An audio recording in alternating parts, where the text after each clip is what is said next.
following is a production of Cary TV, the Town of Cary's government access channel.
I'd like to open our November 19th meeting of the Cary Planning and Zoning Board.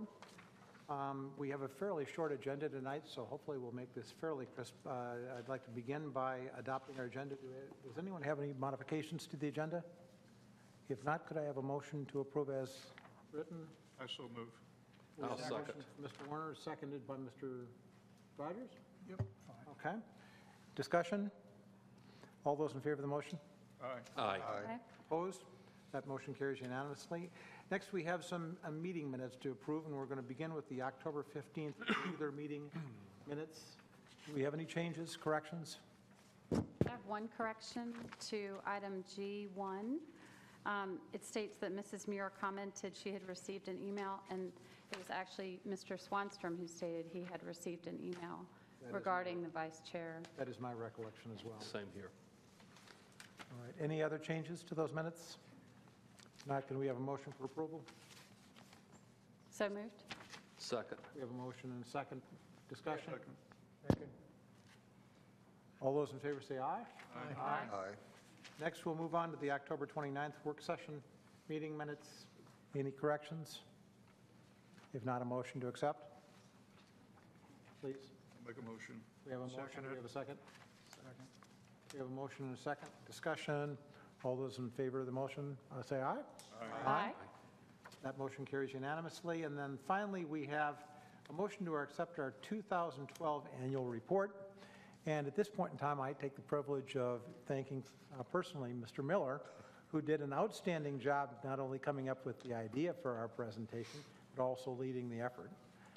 So thank you very much, Mr. Miller. You did an outstanding job. It was a team effort. It really was. So, but thank you, Mr. Swanstrom. Do we have any corrections to the annual report? Other than any corrections on musical quality? Okay. Given that there's no corrections, can we have a motion to accept? So moved. Moved. Second? Second. We have a motion and a second. Discussion. All those in favor say aye. Aye. Okay, moving right along then, we have no cases with a public hearing tonight, which is unusual for us. We're going to go right into our cases without a public hearing. And we're going to start with case 12 REZ 22 Alston Activity Center Concept Plan update, and Ms. Chandler is going to help us. Fabulous. Thank you. Good evening. This rezoning case is for an amendment to the Alston Activity Center Concept Plan. It is for about 800 acres in northwest Cary. The Alston area is located at the interchange of 540 and NC Highway 55. Property owners within 400 feet of the subject property were notified of this rezoning request, and the property was posted and advertised as per ordinance requirement. This slide shows existing and proposed greenways in the area, and the slide shows existing and proposed roadways. And C55 is an existing major thoroughfare, and McCrimmon Parkway is also existing for the majority of the area through Alston, and as well as O'Kelly Chapel Road. There is a future C-Tran route planned for Green Level Church Road. As per the land use plan, or the Northwest Area Plan, the current land use designation for the property is mixed use. The base zoning varies, and the bold black line that defines the site also defines the Alston Regional Mixed Use Center. The Alston Activity Center Concept Plan was approved in March 2006 and amended in December 2008. The Alston Plan includes 5 different design zones, and the design zones organize various design standards. In the blue area with the SD, that is the special district, and the red areas that have either the TC for town center or NC for neighborhood center, so in the blue and the red areas, show design zones that require main streets. Main streets are the signature feature in the Alston Plan, and a certain length of Main Street is required in the special district, town center, and neighborhood center areas. And Main Street includes 2 travel lanes, on-street parking, a nice pedestrian zone, and buildings that create frontage along the street. As per the current standard in the Alston Plan, in the special district and the town center design zones, an amount equal to 50% of commercial and office building footprints along the signature Main Street must be provided in non-first floor space, which just means second or third floor of some other story besides the first. And some percentage of that second and third or fourth story space must be of a different use than what's on the first floor. And in the neighborhood center, it's just a smaller percentage is required. So if we're thinking about what is vertical mixed use and second story space and what's going on there, this is a picture of the Mayfair development in Wilmington. You can see there are shops on the first floor and housing units on the second and third floor. So this is exactly what you might see in the Alston area as per the current requirement. The proposed standard for the special district, town center, and neighborhood center districts is to allow vertical mixed use or horizontal mixed use to create the mixed use environment. And for a horizontal arrangement, no more than 80% of one use can be on the main street. So if there were a bunch of shops on the street, 20% of that space along the main street would need to be office or residential or something else. So to think about what is a good example of horizontal or side-by-side mixed use in Cary, this is a picture of Stone Creek Village. The new town, fairly new townhomes that are at the end of the little Main Street area at Stone Creek Village are a good example of 2 different uses placed next to each other. Another example in Cary is the Arboretum, where they have the apartments across the street from the shops and restaurants. One protest petition was received, and it was invalid based on being delivered past the deadline. Got several phone calls about this case. Area homeowners within the Alston area, as well as around the edges of the Alston area, were just interested in clarification on what this case meant. And once I talked with them, they seemed comfortable with the request. And a few landowners and developers within the Alston area have voiced support and called up just to say this sounds good to us as far as this case goes. At the Town Council public hearing on October 25th, nobody spoke. Council members did have questions. They asked for picture examples of vertical and horizontal mixed use, so you all have those tonight. And they also asked about the origin of the request, and staff replied that the origin is from Kite Realty, who is developing Parkside Town Commons. They have a plan in review right now for that project. So the proposed amendments to the Alston plan for the more general mixed use requirement allow flexibility in how to meet the intent for mixed use and that 24/7 activity that is noted in the Alston Plan. Mixed-use developments may be achieved by providing different uses adjacent to each other or mixed vertically within the same building. The Planning and Zoning Board may make a recommendation this evening, and this concludes staff's presentation. Do we have any questions for staff? I have one, and I tried to go through the math and convince myself one way or the other. The 50% of the first floor and 20% of the second floor versus 80% of the, would the amendment substantially change the overall mix of uses along a particular street, or could it? I think that's a tough question to answer. It would depend on the spot. If we look at something in the town center or special district, the Main Street requirement there is for 2,400 linear feet. And if 50% of the commercial and office square footage along that street, and I don't, who knows how wide the buildings are, how deep, what size, 50% of that, and then 20% of whatever that is would need to be something different. It starts to whittle down somewhat, so it's difficult to answer what the difference would be. I think we were working on trying to stay with the intent of the Alston Plan, which is some element of mixed use. The Main Street area needs to be walkable and connected, and sort of a signature feature. And then to follow up, is it, and that was kind of what I thought was sort of dependent on what that each street, Main Street area looked like. Is it correct that there will be at least 20% of some other Something use other else. than the dominant use along every Main Street with this? Right. Is that, okay. That is correct. Also what I thought. Thank you. Other questions? Well, in that case, I'm going to just step in with one. I understand adjacency when we're talking about vertical mixing. That's pretty easy. But someone quoted Stone Creek Village as an example of horizontal mixing. Well, there, the residential is a pretty good hike away from the retail. It's not necessarily adjacent. Most certainly nowhere near as adjacent as a vertical mix use would be.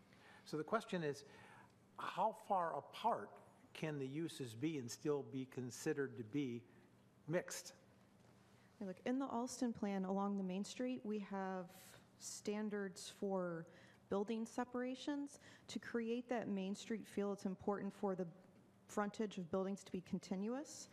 So let me see, with the special district design zone for building separations, for every 1,000 feet of Main Street, there may be 2 side setback or building separations between 91 to 170 feet. So that's a pretty short distance. What we want the building frontage to be constant to provide that walkable feel.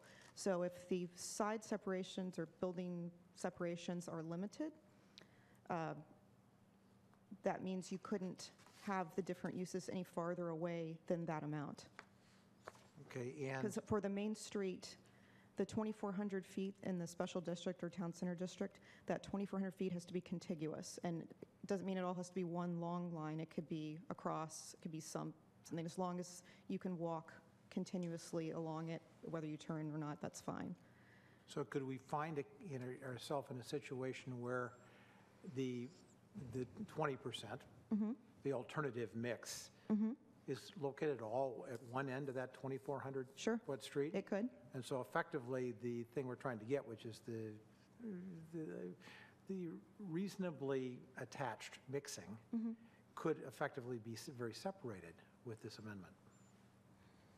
We could end up with residential way at the end of the street, and then the rest of the 2,200 feet maybe Sure. left could be all one single use. Sure, it could be a street of, well, if we look at Stone Creek Village, if you know where Brilliant Sky Books and Toys is, and Triangle Pilates and Cary Yoga Center, that little stretch, to me, is a nice example of Main Street, because it's buildings around both sides, even though it has the green median in the center and the parking along both sides, it still has a nice feel. At the end of that, you just simply cross the street and the townhomes are there. That seems very close. However, you could say those townhomes are not as close to Kilwins if you're getting your ice cream, but I guess you need to walk farther if you're eating ice cream. And maybe that's just me struggling with the definition of a mixed-use environment. historically, I've thought of vertical mixing as true mixing. Sure. Whereas, if you just put a little bit of residential right at the end of a Main Street development, is that really achieving the mix objective that the plan originally called for? That's my concern Sure, with certainly. the horizontal. Certainly. One other note that's in the Alston plan, it states that, you could go the other way, like Panther, trying to think, Alexan at Panther Creek, the existing apartment complex off of McCrimmon Parkway. That's in a neighborhood center design zone. And the way that apartment complex is laid out, they've created 50% of the main street that's going to be in the McCrimmon neighborhood. And we have a note in the Alston plan that says no more than 50% of a main street can be, you can count 50% of a main street or up to 50% as a residential portion. So that main street is going to be 50% residential because that piece has already been created. So when the next development comes in for office retail, that's what it will be, connected to that. So it can work either way.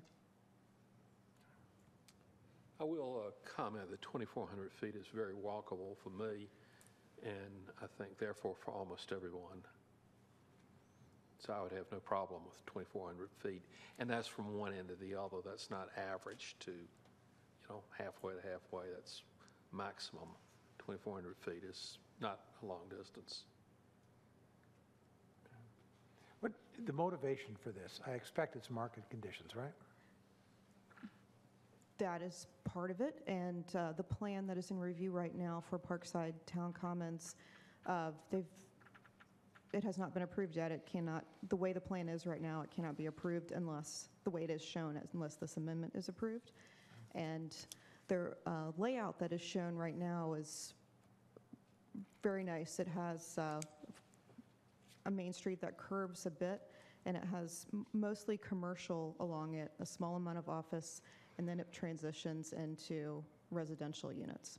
So the residential piece is more than 20%. However, I understand the rezoning decision cannot be made on one plan alone. It's for the entire Alston area. Other questions? Well, evidently, I'm really curious about this one. We're also lowering the percentage to 20% for the alternative use or the secondary use. I don't recall being here for the original Alston plan. I think we set a higher percentage because we really were trying to encourage more of, at the time, I think the vision was a vertical mixing of uses. Right. What are we falling back from? If we're falling back to 20% is the max or the minimum alternative use, what were we before this rezoning?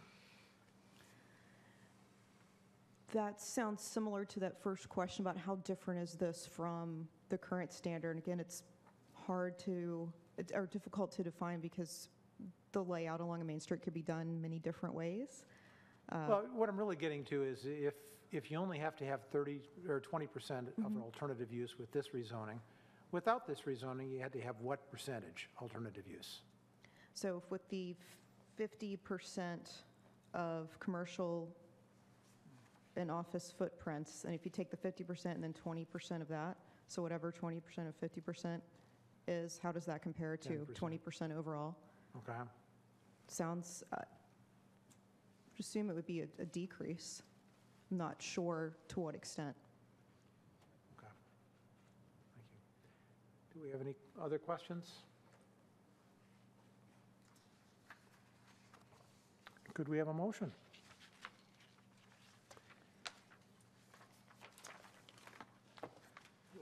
No, you go ahead.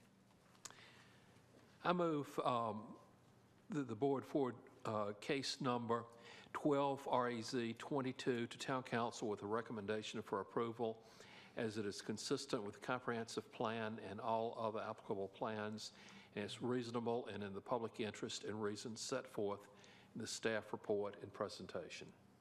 Thank you. Do we have a second? Second. We have a motion and a second. Discussion. I'll just say I think it's a very big improvement in the plan. I certainly support it wholeheartedly. Other comments? Yeah, I think it offers the additional flexibility without really removing the original intent.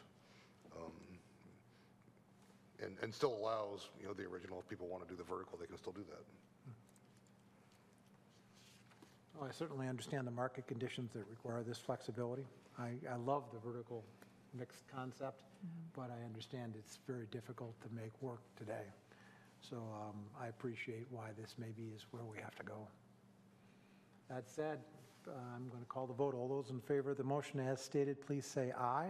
Aye. Opposed? That motion carries unanimously. And so we will move on to our next case, which is 12 REZ 17 HF Investors Property at Carpenter Fire Station Road. Ms. Grannon is going to help us with this one, right? Thank you. Good evening. This is a request to rezone approximately 5.35 acres located at 6910 Carpenter Fire Station Road. As shown on the vicinity map, the subject property is west of NC 55 and north of Carpenter Fire Station Road, immediately adjacent to a Cary fire station. It's an aerial view of the subject property that shows that it is currently undeveloped, and an alternate aerial view. Cary's land use plan designates the subject property as office and institutional, and there's a portion of the property with a parks and open space designation. The existing zoning is residential 40. The applicant has proposed a zoning of office and institutional conditional use.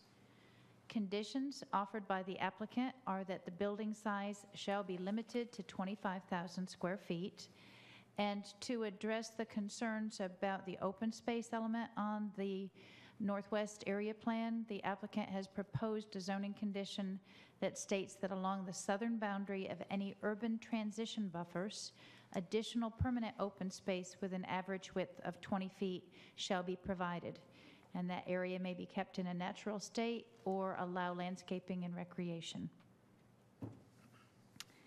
There is a stream buffer indicated on GIS maps, and the applicant is aware that the Morris Branch stream is in this vicinity, but precise field determination would be required at the time of site plan review.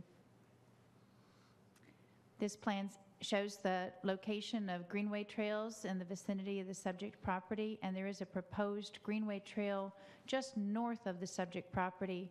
The Parks, Recreation, and Cultural Resources Department has advised that they have obtained the easement for this trail on the property to the north. So this particular site would not be impacted by that greenway trail. Carpenter Fire Station Road is designated as a major roadway with a future section of 100 feet. A traffic analysis was required. It considered potential uses with the highest trip generation. Daycare center was what was evaluated. This study did identify several mitigations which are detailed in your staff report. It is possible that when the site plan, future site plan comes in, the applicant or property owner may be interested in a less intense use. They would have the option at that time to revise their traffic study, and that could reduce some of those mitigations, but we won't know that until the time of site plan. No protest petitions were submitted, and no inquiries were received, and there were no comments during the public hearing. At this time, I'd like to ask the applicant to step forward so that they can briefly summarize their views of the request.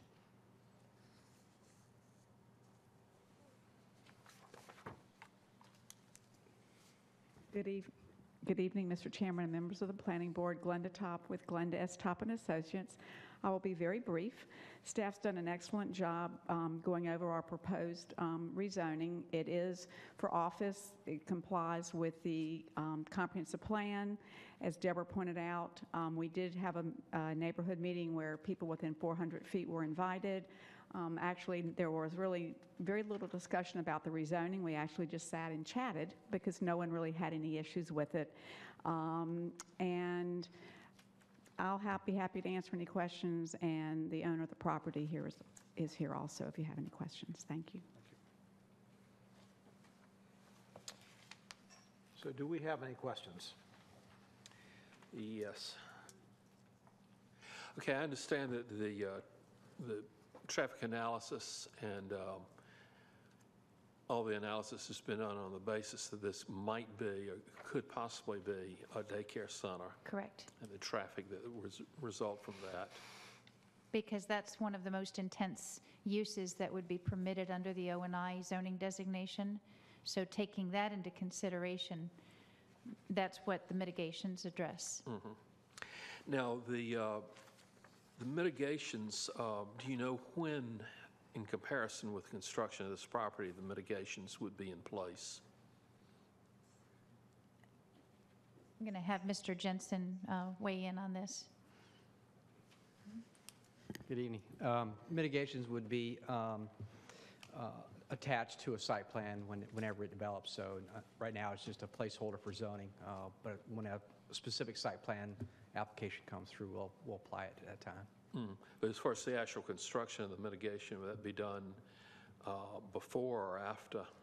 It would have to be completed prior to the first certificate of occupancy on the property. Okay. And DOT allows or has no problem with the full service exit from the property? I think in the interim, that again, I don't know if they've approached DOT yet on that issue, but as long as they've met site plan or site distance and provide for a left turn lane going into the property, they probably could look upon that favorably. We do have this corridor is planned to be a median divided roadway, and in front of this property, we're not anticipating a full service median for this property. It would be a ride in, ride out if that ever was converted. That's probably where we're at right now with that corridor. It would be right in, right out in the future. So that would require quite a few left turns, or U-turns to be made. Could require some U-turns, yes. And that'll all be evaluated when the corridor is widened and designed. And I note in the traffic study, it shows the southbound left turn at the access drive to be a level of service of E with the improvements. Well, F for AM, E for PM. Is that not a problem? They've looked at, see if there was any other additional mitigations they could put out there, like additional turn lanes, and no additional turn lanes would help out that level of service. Signal wouldn't be justified at that location for that specific use, so in that particular case, they'd looked at all options for mitigations, and none are available. It basically is what it is at the best it could operate without a signal. And again, we wouldn't put a signal at that location for that. Yeah. The long-term perspective, though, is if that would be a ride in, ride out, that it would work acceptably.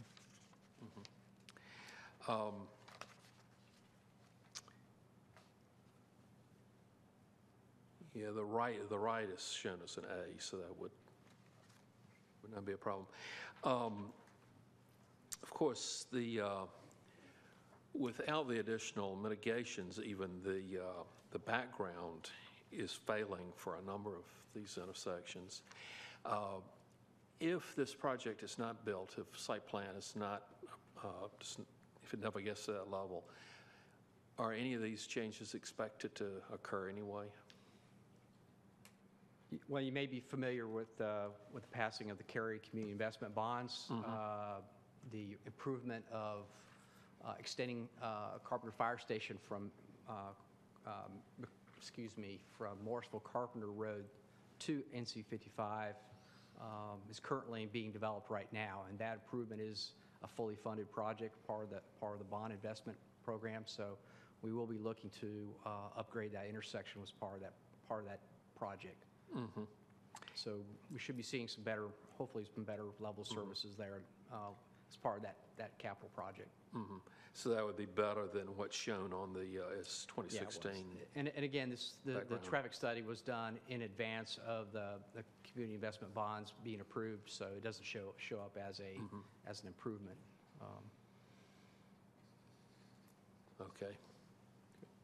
Okay, thank you. Just a point of curiosity, the CSX track, is that a grade separation that we're going to put there as well? Yeah, part of the arrangement for Parkside Town Commons to have an at-grade of extension of O'Kelly was that they closed two openings, and this is one location. Yes. So that will probably put a little bit more pressure on Fire Station Road, right? Yeah. Yep. Other questions? I just have one quick question. What's the approved zoning for the property to the east and west of this subject property? This is institutional, this is the fire station, and this is residential 40 to the west. That's the land use plan or the zoning? I'm sorry, I apologize. The zoning is residential 40 on both properties. So it's R40 on both sides. Okay. All right, thank you. Quick question. So the fire station 7, I think it is to the east?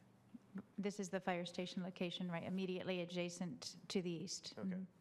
And that's, current land use is identified as institutional? Correct. Currently zoned as residential? And it's being used as a fire station? It's a permitted use within the residential zoning district. Okay. I didn't know that that was a carve-out, and I'm glad to know that, because if it wasn't, I was going to ask, why would we, the city of Cary, not change that to meet the land use plan zoning? But if R40 allows it, that's what I was interested in. Thank you. I just have one question about buffers. Is there any additional buffers planned, or will the buffers that are already required be sufficient? Do you plan any buffers between the site and the property to the west? There is a buffer requirement, landscape buffers, according to Chapter 7, a 40-foot wide opaque buffer is required between the proposed office use and existing single-family residential to the west of the subject property. So Okay. it would be a 40-foot opaque buffer required. And then this area back here is so impacted by stream buffers and riparian buffers. There's no need for additional buffering other than to comply with the land use plan calling for additional open space, which the applicant has addressed with the zoning condition. All right. Okay, thank you. Okay. And that's actually what my question deals with. The land use plan that we're looking here shows the parks and open space, and we saw the buffers, and we saw the condition that said another 20 feet to the southern end. I'm trying to determine the net effect of that condition making the net, the net result match the land use plan. In other words, will we get that equivalent acreage with the 20-foot buffer? The land use plan is not that precise. It does not have, that specific width shown on it. Now, there's a detailed section in the staff report that talks about the 2002 land use plan, making a recommendation for a 200-foot buffer area. That was taking into consideration that there was a potential for the Greenway Trail to go through that site and wanted buffering in addition to the Greenway Trail location.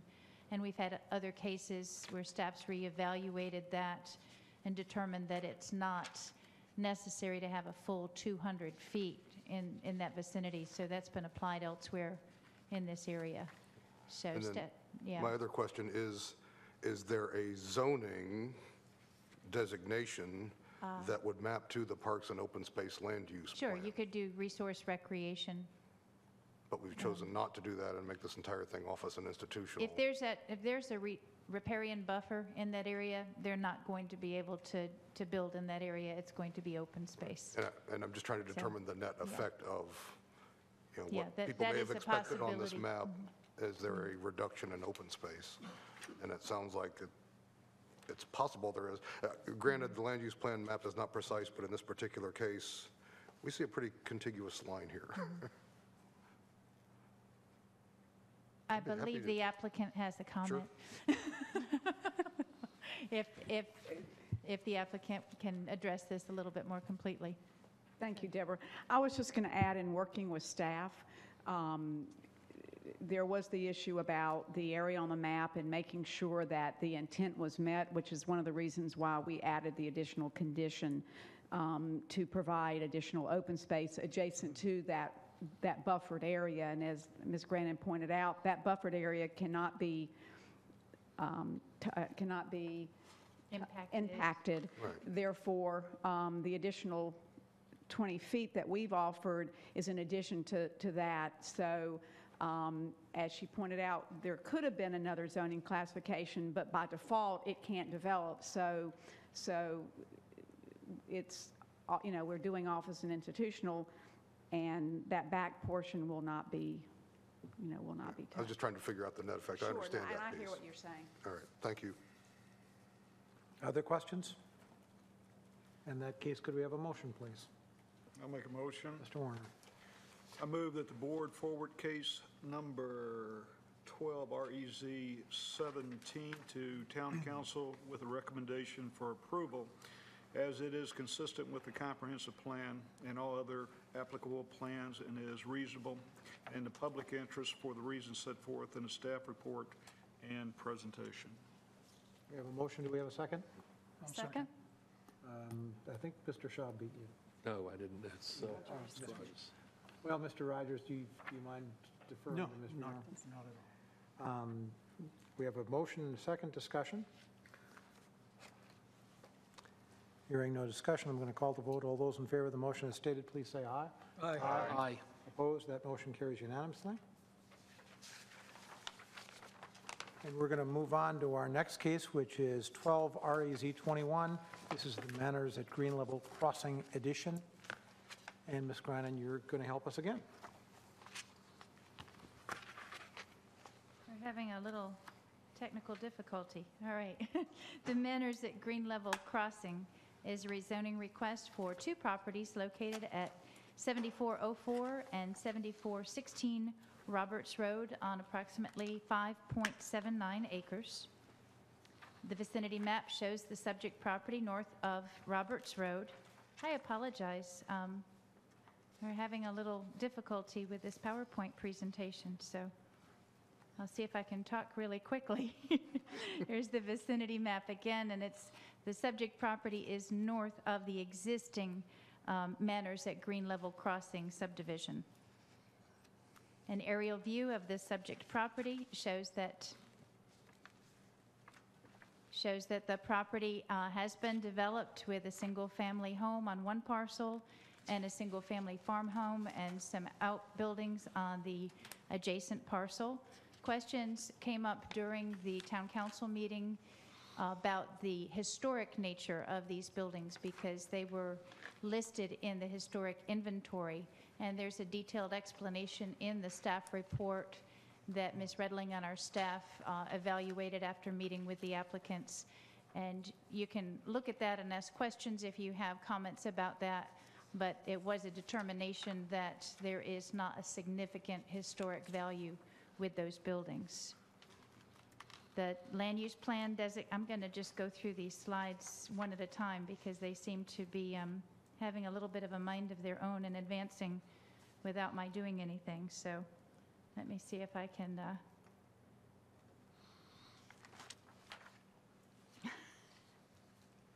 It's kind of like a video. There we go.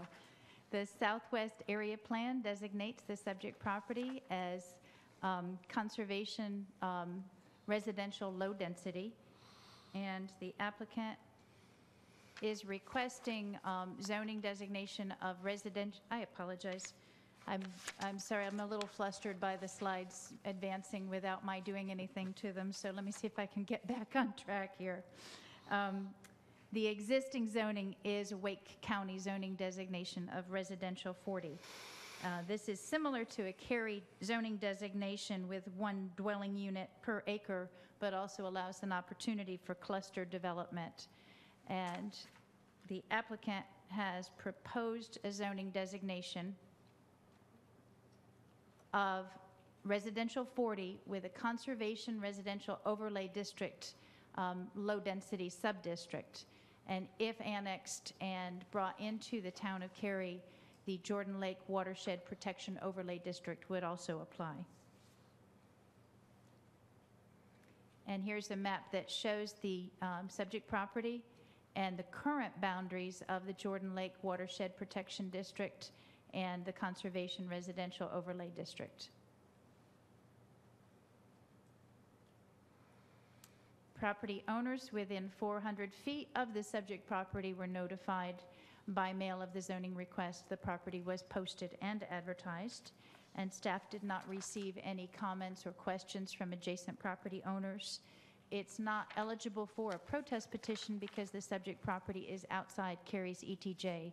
So when it comes in for initial base zoning with an annexation, people certainly have the right to speak, but there's no opportunity to submit a protest petition.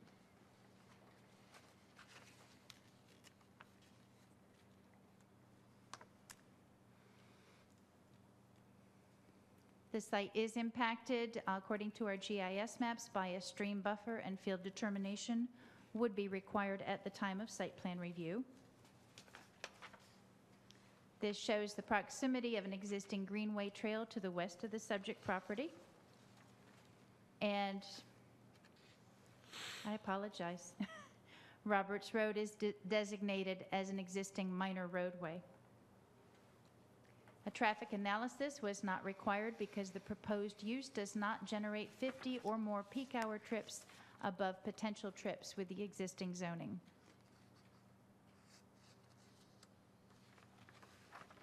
At this time, I'd like to ask the applicant to please come forward. They won't have to use the computer. They can just tell you a little bit about the nature of the request. Don't touch the mouse. Actually, this time I'm going to be briefer. Glenda Top with Glenda S. Top and Associates representing the applicant. We are proposing a rezoning in compliance with the town's plans. It's R40. The overlay districts will be applied as per the town ordinance. There were no comments made at the public hearing. Deborah alluded to the situation and the questions about the homestead on the property.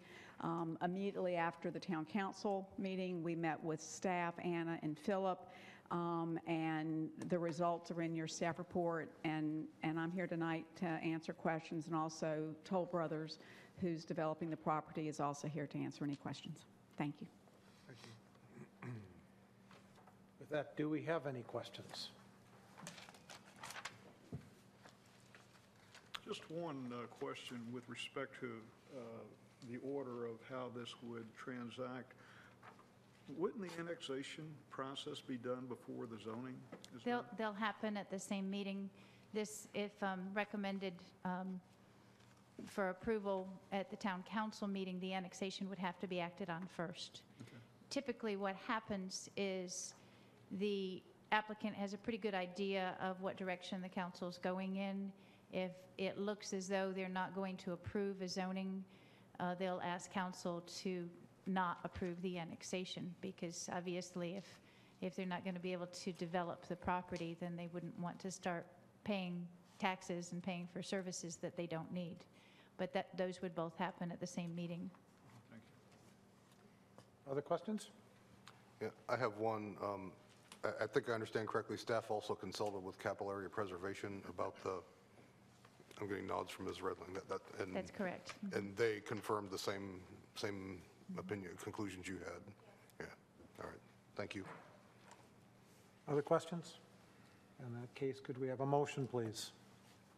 I'll make a motion that we forward 12 REZ 21, the Manors at Green Level Crossing, to council with a recommendation for approval, finding that it is consistent with the comprehensive plan and all other applicable plans, and is reasonable and in the public interest for the reasons set forth in the staff report and presentation, subject to no conditions.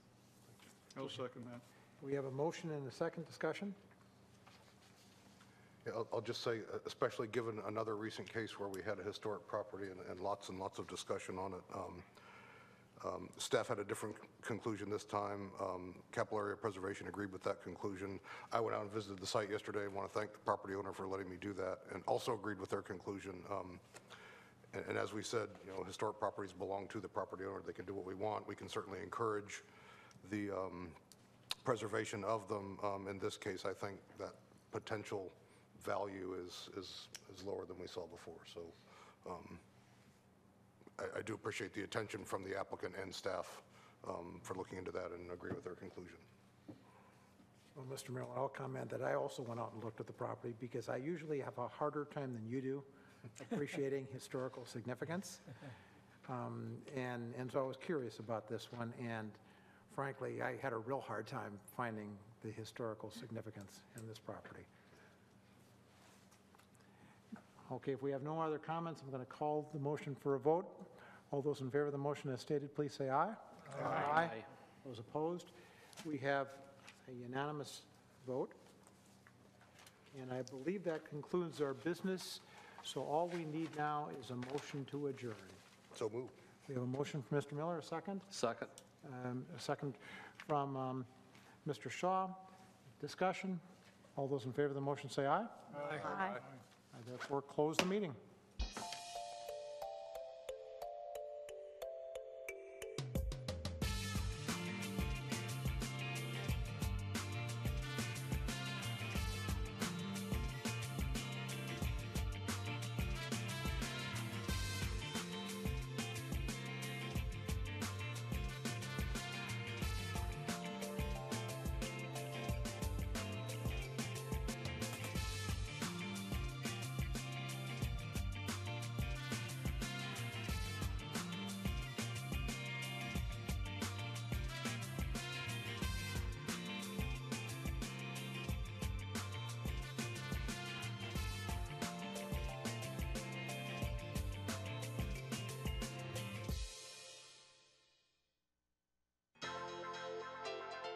This has been a production of Cary TV.